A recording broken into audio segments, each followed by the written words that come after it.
তুইও তো মুসা রবের উপর ঈমান আনছো? আসে বলে হ্যাঁ আমি ঈমান আনছি। ফেরাউন দূর দিয়ে গেছে সেই হামানের কাছে, দুষ্টের কাছে চলে গেছে। একটা কথা মনে রাখবে, নেতা যতটা খারাপ না হয়, নেতার বন্ধুরা তার চেয়ে বেশি খারাপ হয়, ঠিক কিনা? হামানের কাছে গেছে, হামান বন্ধু শোনো, আমার বিবি সে তো ঈমান আনছে, অবস্থা তো ভয়াবহ খারাপ অবস্থা। হামান বলে তাই নাকি? সিসি এর চেয়ে জঘন্য কোনো কাজ নাই। বাদশাহ রবের বিবি ঈমান আনে না, এটা লোকজন কি করবে? তাহলে কি করা যায়? ফেরাউনকে পরামর্শ দিল, বন্ধু শোনো, মরুভূমির উত্তপ্ত বালুর উপরে তাকে সয়া ফেলবেন, সয়া দিবেন, আর চোখ দুটো আসমানের দিকে সূর্যের দিকে রাখবেন। তাই করলো, কিন্তু ঈমান ছাড়ে না, আবার চলে আসছে। হামানকে বলে, হামান বন্ধু সে তো ঈমান ছাড়ে না, কি করা যায়? হামান বলল, তাকে তুমি পেরায় পেরেক দ্বারা তার শরীরটা তুমি আপনি করো, অর্থাৎ وفرعون ذي الأوتاد سورة الفجر ভিতরে আসছে, وفرعون ذي الأوتاد, এই সকল পেরে করা ফেরাউনের কথা স্মরণ করো। এত নির্মম নির্যাতন করেছেন মুসলমান, একটু ভাবুন, দিলের কান দিয়ে একটু শুনুন, ওই জায়গায় যদি আমি আপনি থাকতাম কেমন অবস্থা হয়ে যেত। বিবি আসিয়াকে পেরেক দ্বারা এক হাত লটকাইছে জমিনের সাথে, অপর হাত লটকাই দিয়েছেন, বিশাল একটা পাথর তার উপরে রাখছে। আসিয়া এখন ছেড়ে দাও, তোমাকে বাঁচাইয়া দিব। আসিয়া ঠোঁট থেকে জবান থেকে কেমন জানি আল্লাহর নামটাই বের হয়। আবার চলে গেছে আমার কাছে, আসিয়া ঈমান ছাড়ে না, কি করা যায়? আমার এমন একটা পরামর্শ দিল বাজার, যে বেলেট দিয়া শরীরের চামড়া গুলো কেটে ফেলবেন। আল্লাহু আকবার, কেমন অবস্থা হয়ে গেছে মরুভূমির উত্তপ্ত বালু। এই মুসলমান ভাইরা আমার, তাই বললো ফেরাউন কোনো মায়া নাই, কোনো দয়া নাই।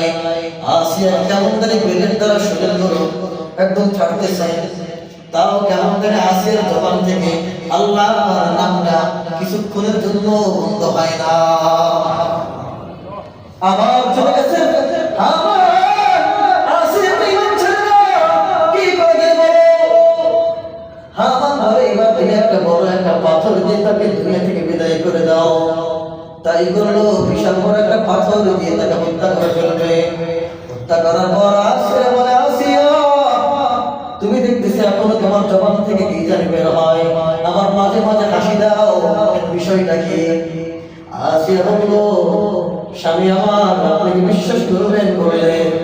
আসিয়া বললো, শোনেন, কিছুক্ষণ আগে আমি আল্লাহর কাছে একটা দোয়া করেছি, রব্বি বিনিলি ইনদাকা বাইদা ফিল জান্নাতি ওয়া নাজ্জিনি মিন ফিরআউনা ওয়া আমালিহি ওয়া নাজ্জিনি মিনাল কওমিজ যালিমিন।